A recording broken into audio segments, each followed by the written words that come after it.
حضرت امام شافعی فرماتے کہ مجھے فقیروں کی دو باتوں نے بڑا نفع دیا ہے۔ پہلی بات یہ الوقت سیف قاطع، وقت کاٹ دینے والی تلوار ہے۔ وقت کو تم کاٹو نہیں تو وقت تمہیں کاٹ دے گا، یا تم وقت پہ حاوی ہو جاؤ اور تمہاری مرضی سے گزرے وقت، تمہاری دسترس میں ہو وقت، اور یا پھر وقت تمہیں گزار دے۔ ایک ان دونوں میں سے ایک چیز ہوگی۔ اللہ کا شکر ہے اس وقت ہم وقت کو گزار رہے ہیں، چونکہ ہم قرآن مجید کا درس سننے اور سنانے میں مصروف ہیں۔ اگر ہم یہاں نہ ہوتے، کہیں بیٹھ کے تاش کھیل رہے ہوتے، تو وقت کی رفتار اور گھڑی کی رفتار کیا اس سے مختلف ہوتی؟ وہ اسی رفتار سے چل رہی ہوتی، لیکن پھر وقت ہمیں گزار رہا ہوتا۔ لیکن اب وقت کو ہم گزار رہے ہیں۔ کہا ایک تو فقیروں کی اس بات نے مجھے بڑا نفع دیا اور میں وقت کو گزارا ہے، وقت نے مجھے نہیں گزارا۔ دوسری بات فقیروں کی جو میرے لیے بڑی نفع بخش ثابت ہوئی وہ یہ ہے کہ درویش کہتے ہیں، اللہ والے لوگ کہتے ہیں کہ اپنے آپ کو نیکی کے کام میں لگا دو ورنہ نفس تمہیں برائی کے کام میں لگا دے گا۔ آپ اپنے آپ کو کھینچ کے یہاں لے آئے نا، اگر نہ یہاں کھینچ کے لاتے اور نفس مجھے یا آپ کو کسی اور جگہ لے جاتا تو پھر ہمارا وقت کتنا برباد ہوتا۔ تو کہا تم کھینچ کے اپنے آپ کو نیکی کے کام پہ لگا دو ورنہ نفس جو ہے وہ تمہیں برائی کے کام پہ لگا دے گا۔ بلکہ صوفیاء کے ہاں تو اس بات کا خیال رکھا جاتا ہے کہ وقت کا زیادہ اچھا مصرف کیا ہے، بہتر سے بہتر کی تلاش میں۔ حضرت اویس کرنی رضی اللہ تعالیٰ عنہ حضور کی زیارت نہیں کر سکے۔ بوڑھی ماں تھی جن کی خدمت ان کو حضور کی زیارت سے روکے ہوئے تھی، بلکہ حضور اپنی قمیض کے بٹن کھول کے یمن کی طرف رخ کر کے لمبی لمبی سانسیں لیتے ہیں اور فرماتے ہیں مجھے یمن سے یار کی خوشبو آ رہی ہے۔ تو کسی نے کہا حضور وہ اتنا آپ اس سے پیار کرتے ہیں اور وہ ملنے بھی نہیں آیا آپ کو؟ کہا اس کی بوڑھی اور نابینا ماں ہے جس کی خدمت اسے میرے حضور آنے سے روکے ہوئے، اور کوئی اویس بن عامر کو ملے اور میرا سلام کہے اور اس کو کہے کہ میری امت کی بخشش کی دعا کرے۔ معلوم ہوا جو ماں باپ کے خدمت گزار ہوتے ہیں ان کی دعائیں رد نہیں ہوتی۔ حضرت عمر اور حضرت علی المرتضیٰ رضی اللہ تعالیٰ عنہ گئے دور فاروقی میں حضرت اویس کو ملنے کے لیے۔ خیر ملاقات ہو گئی تو جا کے حضور کا سلام دیا، بس اویس کی آنکھوں سے جھرنے پھوٹنے لگے آنسوں کے، تڑپ گئے، بدن پہ کپ کپی، آنکھوں میں آنسو، اور بار بار پوچھتے تھے میرے رسول کے لبوں پہ میرا نام کیسے آیا تھا، کیسے حضور نے کہا تھا اویس کو میرا سلام دینا۔ اللہ اکبر۔ کچھ دیر گفتگو ہوئی تو حضرت اویس کرنی نے ہاتھ آگے بڑھاتے ہوئے کہا اچھا پھر آپ نے بھی آخرت کی تیاری کرنی ہوگی، میں نے بھی آخرت کی تیاری کرنی ہے، حشر کے دن ملاقات ہوگی۔ تو دیکھیے کہ یہ لوگ وقت کے کتنے قدردان ہیں اور وقت کی اہمیت کو کتنا سمجھتے ہیں۔ جس قدر وقت کو فقیر لوگوں نے مینج کیا ہے دنیا کا کوئی شخص نہیں کر سکتا۔ یار 90 لاکھ لوگوں سے تو ہم ساری زندگی میں ملتے نہیں ہیں، اور غریب نواز نے 90 لاکھ کو کلمہ پڑھا دیا، تو کیسے وقت کو استعمال کیا؟ امام بخاری کو دیکھیں، امام غزالی کو دیکھیں، امام رازی کو دیکھیں، حضرت امام احمد بن حنبل کو دیکھیں، ان لوگوں کا کام دیکھیں، امام احمد رضا کو دیکھیں۔ 1600 کتابیں لکھ دینا کوئی تماشا لب بام تھوڑا ہے؟ تو کیسے انہوں نے وقت کو گزارا اور وقت کی اہمیت کو جانا، اور ہم ہیں کہ اپنا وقت ضائع کر رہے ہیں۔ چائے والے کھوکھے پہ بیٹھ کے تو وقت گزر گیا، اور حمام پہ بیٹھے تو وقت بیت گیا، گپ شپ شروع ہوئی تو بس اس پہ وقت لگ گیا۔ والذین هم عن اللغو معرضون، وہ لغویات سے اعراض کرتے ہیں۔ آگے سورہ فرقان ہے اسی 18ویں پارے میں، وہاں فرمایا کہ جب وہ لغو سے گزرنے کی نوبت آ جائے تو عزت سے گزر جاتے ہیں۔ وہ باندر کا تماشا دیکھنے رک نہیں جاتے، ان کے مقاصد جلیل ہیں، ان کی زندگی کے بڑے مقاصد ہیں، وہ اپنی زندگی کو ان مقاصد کے حصول کے لیے لگا کے بیٹھے ہوئے ہیں، تو اب وہ اپنے وقت کو ضائع نہیں کرتے۔ تو کہا محبوب مجھے قسم تیرے زمانے کی، انسان خسارے میں۔ اب انسان تو خسارہ ماننے کو تیار نہیں ہے. وہ کہتا میں تو خسارے میں نہیں ہوں, میں تو ہواؤں کے دوش پہ اڑتا ہوں, میں تو کائنات کو نخچیر بنایا ہوا ہے, زمانہ میرا باج گزار ہے, ستاروں پہ کمندے میں ڈال چکا ہوں, میں اپنی زندگی کو آسائشوں سے بھر لیا ہوا ہے. کہاں وہ گھاس پھوس کے جھونپڑے اور کہاں عالی نصب کوٹھیاں, کہاں کھانے کے لیے نان شبینہ بھی میسر نہیں تھا, اور کہاں اتنے کھانے کہ انتخاب مشکل ہو جاتا ہے, کہاں پیوند لگے ہوئے کپڑے اور کہاں اتنے لباس ہیں کہ بدلنے کی باری نہیں آتی ہے. تو میں تو خسارے میں نہیں ہوں, میں تو ہواؤں کے دوش پہ اڑتا ہوں, میں تو سمندر کی تہوں میں اتر جاتا ہوں, میں تو پوری دنیا کو گلوبل ولیج بنا لیا ہوا ہے, میں تو کائنات کا سارا حسن کشید کر لیا ہے, میں تو خسارے میں نہیں ہوں. اللہ کہتا ہے محبوب مجھے قسم تیرے زمانے کی یہ خسارے میں ہے. یہ خسارہ ماننے کو تیار نہیں, اور اللہ کہتا ہے محبوب مجھے تیرے زمانے کی قسم یہ خسارے میں. تو امام راضی فرماتے ہیں, آپ فرماتے ہیں جو خسارہ ہے یہ انسانیت کا ہے.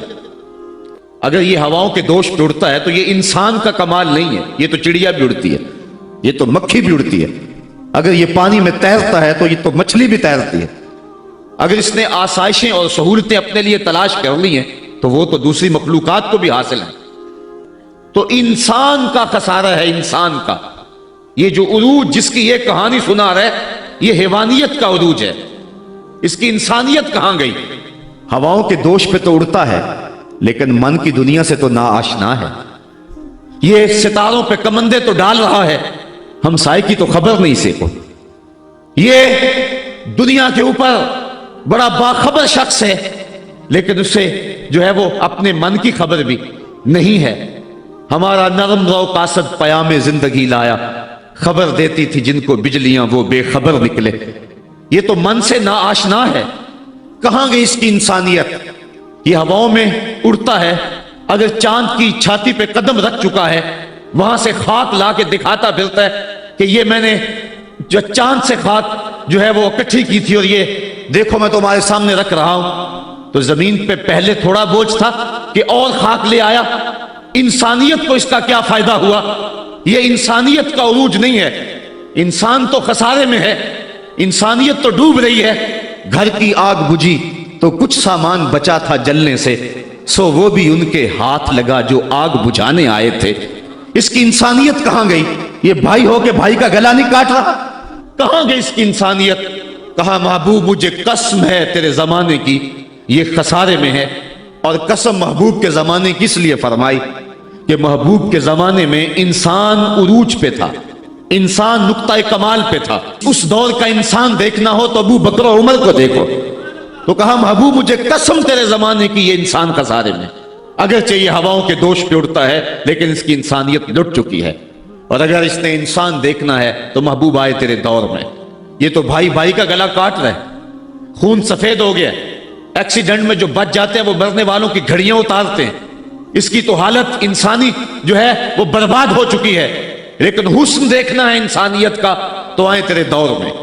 جب ایک شخص زخموں سے چور تڑپ رہا ہے اور کہتا ہے العطش, ہائے مجھے پیاس لگی ہے, ایک بندہ کہیں سے پانی کا پیالہ لیے اس کی پیاس بجھانے کے لیے آگے بڑھتا ہے اور اس کو پانی دیتا ہے اور وہ بھی ہونٹوں تک لے آتا ہے کہ دوسری طرف سے آواز آتی ہے العطش. تو یہ پیالہ اسی وقت پیچھے کر دیتا ہے اور کہتا ہے میرے بھائی کو شاید زیادہ پیاس لگی ہے, پہلے اسے دے دو مجھے بعد میں دینا. اور یہ جب اس کے پاس جاتا ہے اور وہ پانی پینے لگتا ہے تو تیسری جگہ سے آواز آتی ہے. یہ اسے پانی دیتا ہے تو چوتھی جگہ سے آواز آتی ہے, حتیٰ کہ 7 اشخاص کے پاس پانی لے کے جاتا ہے اور ہر ایک آگے ترجیح دیتا ہے. اور جب وہ 7ویں شخص کے پاس پہنچتا ہے تو پہلے کے کراہنے کی آواز بڑھ جاتی ہے. یہ کہتا ہے پیچھے بھاگ, پہلے اسے پانی دے. اور جب یہ پلٹ کے آتا ہے تو اس کی روح پرواز کر جاتی. پھر دوسرے کے پاس جاتا ہے تو اس کی روح پرواز کر جاتی ہے. پانی کا ایک پیالہ اور 7 آدمی زندگی اور موت کی کشمکش میں, نزع کا عالم, اور ایک دوسرے کو ترجیح دے رہے ہیں. کہا یہ تھا حسن انسانیت کا. محبوب جو تیرے زمانے میں تھا, مجھے قسم تیرے زمانے کی یہ انسان خسارے میں ہے. اگر خسارے سے بچنا ہے تو دامن محمد کا تھامنا ہوگا. الا الذین آمنوا کا بیان اس پہ گواہی دے رہا ہے. تو یہ انسان کا خسارہ ہے, انسانیت کا خسارہ ہے. شیخ زادہ نے بیضاوی کے حاشیے میں ایک اور خسارے کا پہلو بیان کیا حضرت علی المرتضیٰ رضی اللہ تعالی عنہ سے۔ آپ فرماتے ہیں خسارہ یہ ہے، یہ انسان کی جو سانسیں ہیں، ہم لمحہ لمحہ سمجھتے ہیں کہ ہم بڑے ہو رہے ہیں لیکن ہم موت کے قریب ہو رہے ہیں۔ یہ سانسیں موت کی طرف بڑھنے والے قدم ہیں۔ تو یہ ہے انسان کا خسارہ جو اپنی سانسوں کے ذریعے کر رہا ہے۔ امام راضی لکھتے ہیں کہ ایک شخص پھٹے پہ رکھ کے برف بیچ رہا تھا، اور ایک بزرگ کہتے ہیں کہ مجھے ان الانسان لفی خسر کا ترجمہ سمجھ میں نہیں آتا۔ جب اللہ کرم نوازی فرمانے لگے تو پھر ہدایت کے سامان اس کے لیے بنتے چلے جاتے ہیں، اور جب کسی کی بہتری کا اللہ ارادہ نہ کرے تو اسے قرآن سے بھی ہدایت نہیں ملتی ہے۔ تو وہ کہتے ہیں میں گیا بازار میں، سمرقند کا بازار تھا، وہاں ایک آدمی پھٹے پہ رکھ کے برف بیچ رہا تھا، اور آواز کیا لگا رہا تھا، توجہ چاہوں گا، کہہ رہا تھا ارحمو من یذوب راس مالہ، اور میرے پہ رحم کرو، مجھ سے برف لے لو، اگر تم نے برف خریدنے میں دیر کر دی تو میں کمائی کیا کرنی ہے، جو میں نے پیسے لگائے ہیں وہ بھی میرے لٹ جائیں گے، میرا راس المال بھی برباد ہو جائے گا، کیونکہ برف ایسا سودا ہے کہ اگر گاہک وقت پہ نہ پہنچے تو نقصان ہو جاتا ہے۔ کوئی اور چیز ہے آج نہیں بکی تو کل بیچ لیں گے، کل نہیں تو پرسوں بیچ لیں گے، لیکن برف کا اگر گاہک وقت پہ نہ آیا تو کمائی کیا کرنی ہے، راس المال بھی لٹ جائے گا۔ تو وہ جانے والوں کو کہہ رہا تھا ارحمو من یذوب راس مالہ، اور میرے پہ رحم کرو، مجھ سے برف لے لو، اگر تم نے دیر کر دی تو میرا اثاثہ بھی لٹ جائے گا، میرا راس المال بھی برباد ہو جائے گا۔ تو وہ بزرگ فرماتے ہیں جب اس نے یہ بات کہی تو مجھے ان الانسان لفی خسر کا ترجمہ سمجھ میں آ گیا۔ میں نے کہا کہ ہم بھی اپنے سانسوں کی برف کو پگھلا رہے ہیں، اور قطرہ قطرہ جس طرح برف پگھلتی ہے، سانس سانس کر کے زندگی پگھل رہی ہے۔ اگر جلدی جلدی ان سانسوں کے بدلے میں نیکیاں لے لیتے ہیں تو یہ زندگی بچ جائے گی، ورنہ یہ زندگی برف کی طرح پگھل رہی ہے۔ ان الانسان لفی خسر، انسان خسارے کا سودا کر رہا ہے، لمحہ لمحہ موت کے قریب ہو رہا ہے، یہ سمجھ رہا ہے میں بڑا ہو رہا ہوں لیکن یہ چھوٹا ہو رہا ہے۔ جب گنتی الٹی شروع ہو جائے تو کام جلدی زیرو پر آ جاتا ہے، کسی کی 60 سے، کسی کی 70 سے، کسی کی 100 سے گنتی الٹی شروع ہے، اور لمحہ لمحہ ہم موت کی طرف بڑھ رہے ہیں۔ یہ انسانیت کا خسارہ ہے۔ ایک مفسر ہوا تبا تبائی ہے، تو ویسے ڈاماڈول، لیکن بات بڑی پتے کی لکھ گیا۔ وہ کہتا ہے خسارے کا ایک اور پہلو بھی ہے، اور اس پہ میں آپ کی تھوڑی سی توجہ بھی چاہوں گا۔ وہ کہتا ہے خسارہ یہ ہے کہ اللہ نے ایک شے کو ایک حسن دیا ہے تو دوسرے حسن سے اسے محروم رکھا ہے، تو وہ شے کہتی ہے کہ میں خسارے میں۔ اس کی مثال وہ کہتا ہے یہ پھول ہیں، ان میں خوشبو ہے لیکن روشنی نہیں ہے، اندھیرے میں آپ ان سے چراغاں نہیں کر سکتے، تو پھول کہیں گے ہم خسارے میں، ہمارے میں خوشبو تو ہے لیکن روشنی نہیں۔ چاند میں روشنی ہے لیکن اس میں خوشبو نہیں ہے، تو چاند کہتا ہے میں خسارے میں ہوں، کہ میرے میں روشنی تو بڑی ہے، میرے دم سے کائنات میں اجالے تو پھیل جاتے لیکن خوشبو نہیں ہے، میں خسارے میں ہوں۔ ایک بچہ کہتا ہے میرے میں بچپنے کی معصومیت تو ہے لیکن جوانی کا بانکپن نہیں ہے، لہذا میں خسارے میں ہوں۔ ایک جوان کہتا ہے میرے میں جوانی کا حسن تو ہے لیکن بڑھاپے کا تجربہ نہیں، لہذا میں خسارے میں ہوں۔ اور ایک بوڑھا کہتا ہے کہ میرے میں بڑھاپے کا تجربہ تو ہے لیکن اب بچپنے کی وہ معصومیت کہاں، وہ کاغذ کی کشتی، وہ بارش کا پانی۔ اور اقبال کہتا ہے، آپ کے شہر اقبال میں آیا ہوں، وہ کہتا ہے کہ جنبش زنجیر در سے لطف آتا تھا مجھے، وہ کنڈی بھی ہلتی تھی تو اس سے بھی لطف آ جاتا تھا، آج تو نغمے بھی نہیں نہ بہلاتے، لیکن اس بچپن میں کنڈی کے ہلنے سے بھی لطف آ جاتا تھا تو غم بھول جایا کرتے تھے۔ وہ کیا کسی نے کہا تھا کہ اپنے جل جانے کا بھی احساس نہیں تھا، جلتے ہوئے شعلوں کو چھیڑا کرتے تھے، اب تو ایک آنسو بھی رسوا کر جاتا ہے، بچپن میں جی بھر کے رویا کرتے تھے، اب تو وہ رونے کا حسن بھی نہیں نہ رہا۔ تو کہا کہ میرے پاس بڑھاپے کا تجربہ تو ہے لیکن بچپنے کی معصومیت نہیں ہے، لہٰذا میں خسارے میں ہوں۔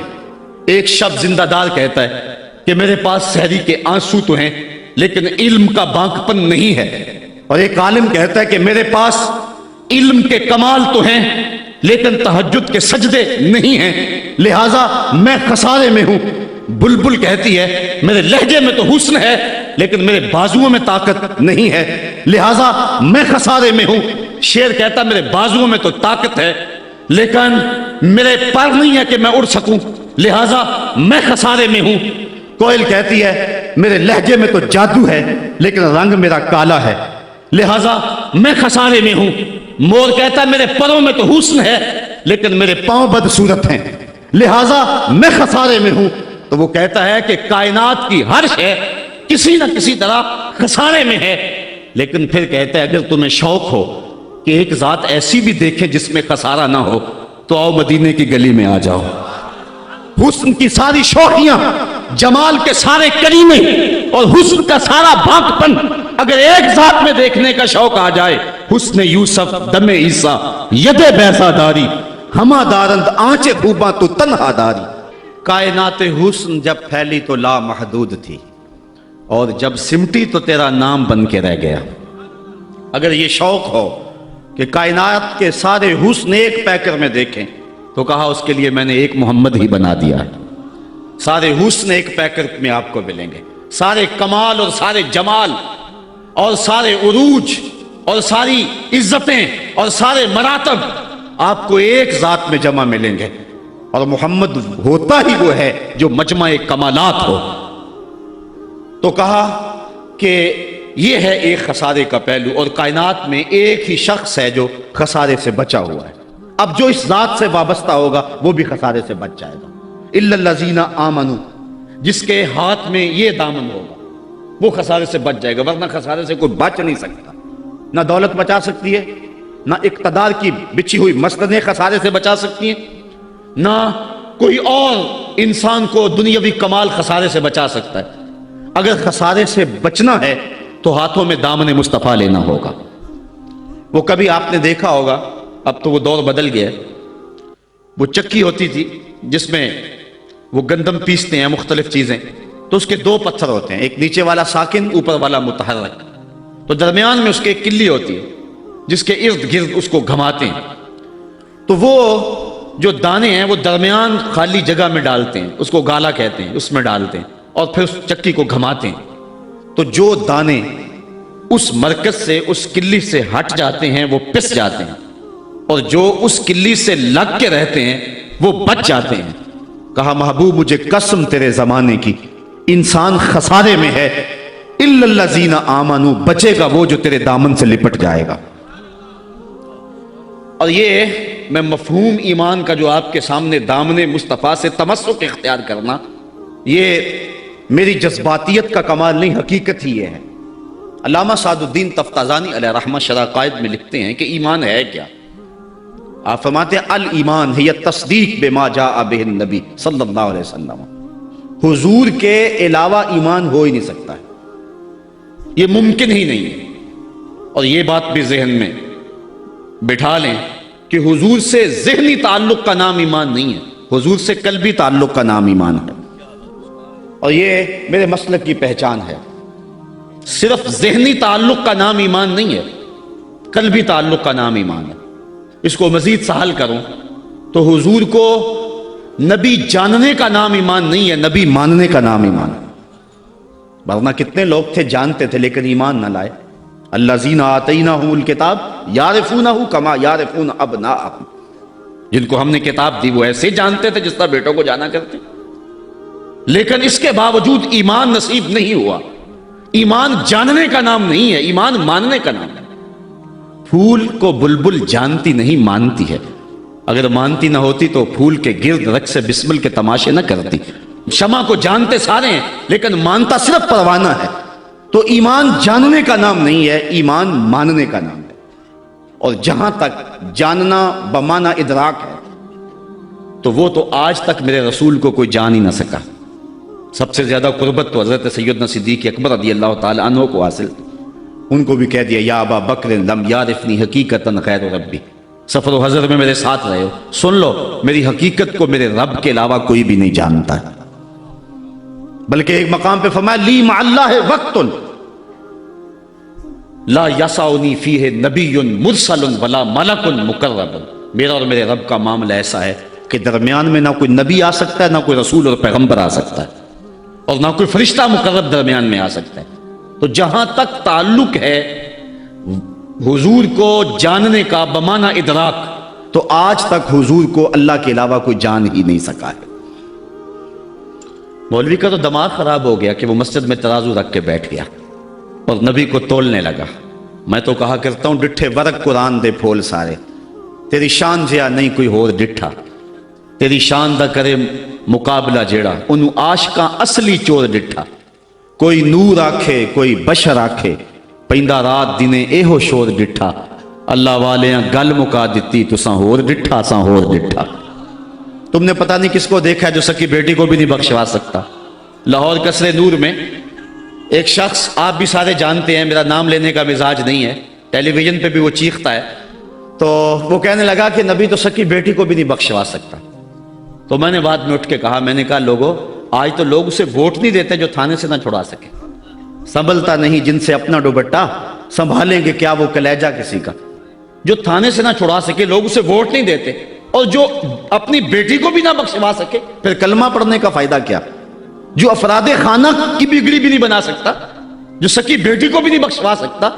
میں نے کہا میاں تم اس کی بات کرتے ہو جو سکی بیٹی کو بخشوا نہیں سکتا، ہم تو اس کے قصیدے پڑھتے ہیں جس نے کہا فاطمہ تو جنتی عورتوں کی سردار ہے۔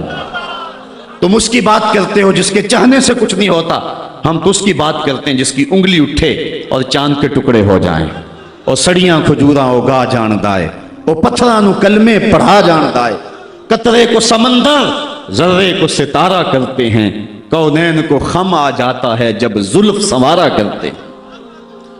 ہم تو اس نبی کو ماننے اور جاننے والے ہیں۔ می وریا کستوریاں دا جدوں یار نچوڑیاں زلفاں، می وریا کستوریاں دا جدوں یار نچوڑیاں زلفاں، تے قبلہ او دے بنیا سائم جدے یار نے موڑیاں زلفاں۔ وہ تو رخ پھیر دے تو خدا قبلے نہیں بدل دیتا۔ لوگ کہتے ہیں چاہنے سے کچھ نہیں ہوتا، میں کہتا ہوں ساری دنیا ہی مصطفیٰ کی چاہت پہ ہے۔ قبیلہ بنو سلیم کی مسجد ہے، 4 رکعتی نماز ہے، 2 رکعت پڑھی جا چکی ہیں، 2 رکعت ابھی باقی ہیں۔ خاطر آتر میں بات آئی کہیں قبلہ بدل جائے تو کیا خوب ہے، تو فوراً جبریل آگے کہا محبوب پھر دیر کاہے کی ہے، ابھی رخ پھیر لو۔ اب جن لوگوں نے مسجد قبلتین دیکھی ہے کہ پہلا قبلہ بالکل شمال میں اور موجودہ قبلہ بالکل جنوب میں، اور صحابہ تو ذہنی طور پہ اس کے لیے تیار ہی نہیں ہے، تو بتا دیا جاتا کہ اگلی نماز ہم ادھر پڑھیں گے۔ یہ نماز کا وقت بدلنا ہو نا تو 1 دن پہلے بتانا پڑتا ہے، کل سے نماز ظہر 2:15 بجے پڑھیں گے۔ اگر اسی دن ایسا کر لیں تو لوگ کہیں گے کہ یہ امام تو سلیقہ ہی نہیں رکھتا ہے، ہم تو آئیں 2 بجے کے حساب سے اور اب 2:15 تک بیٹھے رہیں۔ تو نماز کا وقت بدلنا ہو تو 1 دن پہلے بتانا ہوتا ہے، اور یہاں تو قبلہ بدلنا تھا، ایک نماز ہی پہلے بتا دیا جاتا، لیکن کہا محبوب ابھی رخ پھیر لو۔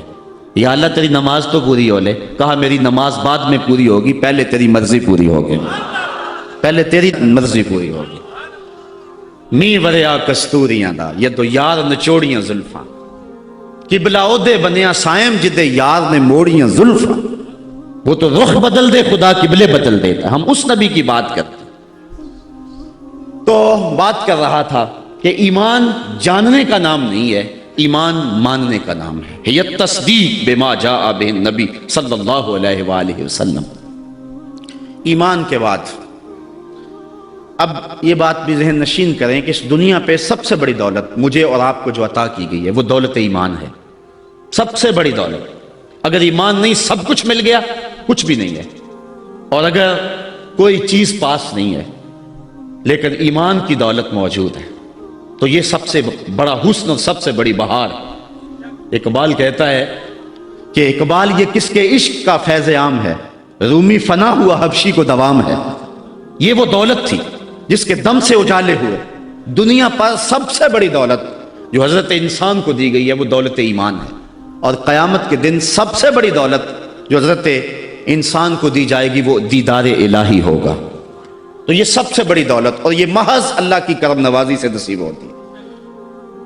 انسان کی زندگی کے اچھے اعمال بعض اوقات ایمان کے نصیب ہونے کا سبب بن جاتے ہیں، یہ کبھی کبھی ایسا ہوتا ہے، لیکن ہوتی محض توفیق خدا بندی ہے۔ اس کی مثال جس طرح المجاشی فرزدق شاعر کا دادا حضور کی خدمت میں حاضر ہوتا ہے اور آقا کریم کی خدمت میں حاضر ہو کر کے اسلام کی دولت سے مالا مال ہوتا ہے اور پھر عرض کرتا ہے حضور میں نے اپنے زمانہ جاہلیت میں 360 بچیوں کو زندہ درگور ہونے سے بچایا، تو کیا مجھے اس نیک عمل کا جو زمانہ جاہلیت میں نے کیا اس کا کوئی صلہ ملے گا؟ چونکہ شاعر تھے اور شاید بڑا گداز اور نرم دل ہوتا ہے، وہ تو شاخ سے ٹوٹتے ہوئے پھول کو بھی برداشت نہیں کر سکتا۔ وہ کیا کہا تھا اقبال نے، دل نہیں شاعر کا ہے کیفیتوں کی رست خیز، کیا خبر تم کو درون سینہ کیا رکھتا ہوں میں، سچ اگر پوچھے تو افلا سے تخیل ہے وفا، دل میں ہر لہجہ نیا محشر بپا رکھتا ہوں میں، در غم دیگر بسوزو دیگر آرا ہم بسوز، گفت بد روشن حدیث گر توانی دار ہوش، کہہ گئے ہیں شاعری جزویست از پیغمبری، ہاں سنا دے پڑھ کے ان کو پیغام سروش۔ امیر منائی نے غالباً کہا تھا کہ خنجر چلے ہم پہ، خنجر چلے کسی پہ ہم، اور تڑپے جو ہم امیر تو درد سارے جہاں کے ہمارے جگر میں۔ اور اقبال نے آنکھ سے تشبیہ دی شاعر کو ایک جگہ پہ، مبتلا درد ہو کوئی عذر روتی ہے آنکھ، کس قدر ہم درد سارے جسم کی ہوتی ہے آنکھ۔ تو جب کوئی ظالم باپ اپنی بیٹی کو زندہ درگور کرنے لگتا تو یہ کہتا کہ میں تڑپ اٹھتا، گابن اونٹنیاں دے کر کے اس بچی کی جان چھڑا لیتا۔ اس طرح میں نے 360 بچیوں کی جان چھڑائی، کیا زمانہ کفر میں کیے گئے میرے اس نیک عمل کی مجھے کوئی جزا ملے گی؟ تو حضور نے مسکرا کے فرمایا کہ تجھے اس کی جزا مل تو گئی ہے کہ اللہ نے تجھے ایمان عطا فرما دیا۔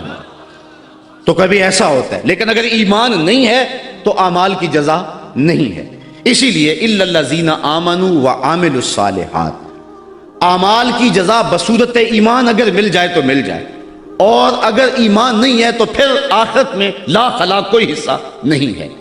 الا الذین آمنوا وعملوا الصالحات، انسان خسارے میں ہے۔ خسارے سے بچے گا وہ جس کے دامن میں 4 چیزیں ہیں، ایک ایمان، اور دوسرا اعمال صالحہ۔ ایمان کی زینت ہے، ہمارے احناف کے نزدیک اعمال نفس ایمان میں داخل تو نہیں ہے کیونکہ وہ مجرد تصدیق قلبی کا نام ہے، لیکن ایمان کا حسن جو ہے وہ اعمال ہیں۔ آج ہمارا حال یہی ہے کہ دعوی ایمان ہمارے پاس موجود ہے لیکن مسلمانوں والے اعمال ہمارے پاس نہیں ہیں۔ تیرے صوفے ہیں فرنگی، تیرے کالی ہیں ایرانی، خوں کے آنسو رلاتی ہے جوانوں کی تن آسانی، ہر کوئی مست مئے ذوق تن آسانی ہے، تم مسلمان ہو یہ انداز مسلمانی ہے، حیدری فقر ہے نئے دولت عثمانی ہے، تم کو اسلاف سے کیا نسبت روحانی ہے، وہ معزز تھے زمانے میں مسلمان ہو کر اور تم خار ہوئے ہو تارک قرآن ہو کر۔ آج ہم صرف دعوے کی حد تک ہیں۔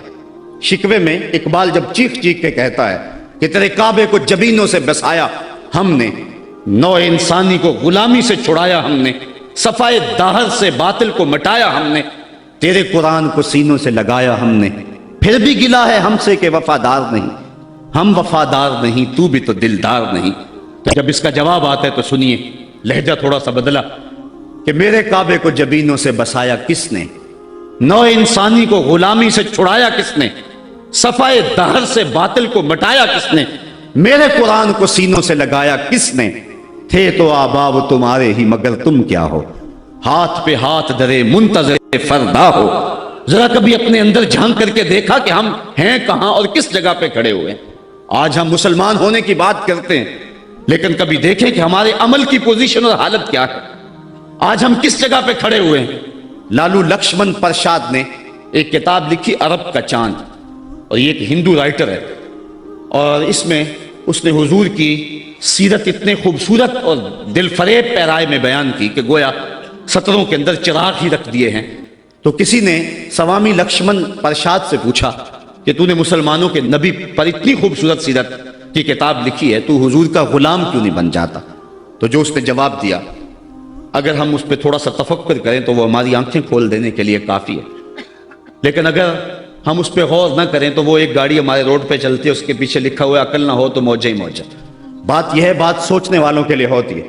تو سوامی نے جواب دیا تھا کہ جب میں نے حضور کی سیرت لکھنے کے لیے امہات کتب سیر کو پڑھا تو یہ جذبہ میرے سینے میں بھی گڑائیاں لینے لگا کہ میں اس نبی کا غلام کیوں نہیں بن جاتا، لیکن جب میں مسلمانوں کے کردار کو دیکھتا ہوں تو میں کہتا ہوں میں ہندو ہی ٹھیک ہوں۔ ہمارا کردار لوگوں کے ایمان کے راستے میں رکاوٹ بنا ہوا، اور ایک زمانہ تھا کہ ہماری میتیں بھی ایمان دیا کرتی تھی۔ امام محمد کا جب جنازہ اٹھا تو پورا بصرہ امڑ آیا، یہودی عیسائی کہنے لگے مسلمانوں کا امام جا رہا ہے اور اس کا آخری دیدار ہے، چلو تم بھی آخری دیدار میں شامل ہو جاؤ، جنازے میں شامل ہو جاؤ۔ لوگ ذوق و شوق کی فراوانی میں آگے بڑھ بڑھ کے جنازے کی چارپائی کو کندھا دے رہے تھے۔ تو اگر کسی عیسائی اور کسی یہودی کا جی چاہا کہ میں بھی مسلمانوں کے امام کے جنازے کی چارپائی کو کندھا دوں، تو ہمیں تاریخ بتاتی ہے پھر جس کا کندھا امام محمد کے جنازے کی چارپائی کو چھوا اس کے لبوں پہ کلمہ جاری ہو گیا۔ ہمارے بزرگوں کی تو لاشیں بھی کلمہ دیا کرتی تھیں، اور آج ہماری زندہ لاشیں لوگوں کے ایمان کے راستے کے اندر رکاوٹ بنی ہوئی۔ ہم کبھی غور کریں، رو رہی ہے آج ایک ٹوٹی ہوئی مینا اسے، کل تلک گردش میں جس ساکی کے پیمانے رہے، خیر تو ساکی سہی لیکن پلائے گا کسے، اب نہ میں کش رہے باقی نہ میں خانے رہے۔ رو رہے ہیں آج وہ دشت جنو پرور جہاں رقص میں لیلا رہی، لیلا کے دیوانے رہے، وائے ناکامی متائے کارواں جاتا رہا، کارواں کے دل سے احساس زیاں جاتا رہا۔ جن انگاروں پہ اس وقت میں اور امت مسلمہ اور آپ کھڑے ہیں، کون اس سے بے خبر نہیں ہے؟